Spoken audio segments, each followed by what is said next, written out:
পেলে কোনো অভাব পেত না ইনশাআল্লাহ।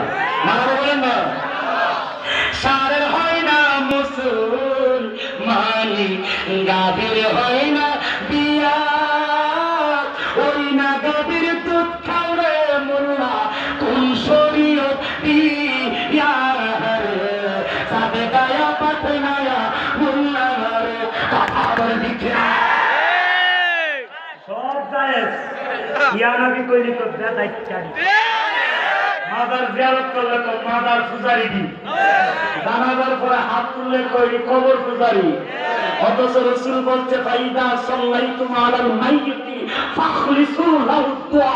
রাসূল বলে জানাজার পরে মাইয়িতের জন্য সবাই গুড় হয়ে একত্র হয়ে তার জন্য আল্লাহর কাছে দোয়া করে। সুবহানাল্লাহ। জিয়ারত করা যাবে না বলে বেদাত। আমি বেদাত বলে তুমি যে পাঁচতলা বিল্ডিং মাদ্রাসা করছো এটাও তো বিদাত। আমি তো বেদাত ভিতরে তুমি যে মসজিদের ভিতরে টাইলস লাগাইছো এটাও তো বিদাত। বিদাত যদি হয় তাহলে আমি তো তুমি যে মুসল্লায় দাঁড়ায় নামাজ পড়ো, নবীর কাছে যে মুসল্লা আছে এটা তো বিদাত। বিদাত হলে নবী যে কোনোদিন সিলাই করে লঙ্গি পরে নাই, সিলাই করে সিলি ছাড়া লঙ্গি পড়ছে, তুমি সিলাই করে লঙ্গি পড়ো এটাও তো বিদাত। নবীদের কালে না সরকার না বালাঘাট এগুলি ছিল না, এটা তো বিদাত। নবীর কাছে নবীর কালে কোরআনের জ্ঞান তোমার নকটা পেশ ছিল না, এটিও তো বিদাত। বিদাতের শেষ নাই, খালি নবীর প্রেমের বেলা হইলে বিদাতের ফতোয়া লাগা। ঠিক তার তো আপনার অ্যান্টিবায়োটিক খায় রাখছে। হ্যাঁ বুঝছো না, যখন ফেরেশতারা ইনজেকশন দিব, ইনসুলিন দিব, তখন কি হবে? বুঝছি আবার আল্লাহ তো নাফি মুনাফিক, একবার পরে বুঝছি আবার গেলে যে কি করবে বাবা করে জানি, এবার ফিটা খাইতে থাক। কথা বলে ঠিক কিনা? আমি কি কারো নাম নিতেছি? নাম লওয়ার দরকার নাই। ইমানের কথা বলে তোমার হাদিস থেকে বলবো, এরপরে যদি কার গায়ে হইতে পারে তাহলে বুঝে নিতে পারে এতে উইডো।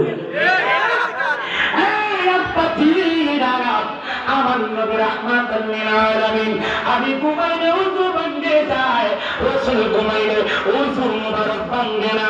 এত বুঝা গেল আমি আর রাসূল এক। আরে জোরে আচ্ছা একটা কথা বলি, এটা কি ওইটা কি পাকনা না পাক? শব্দ বের করে দেবো, পাকনা না পাক? পাকনা।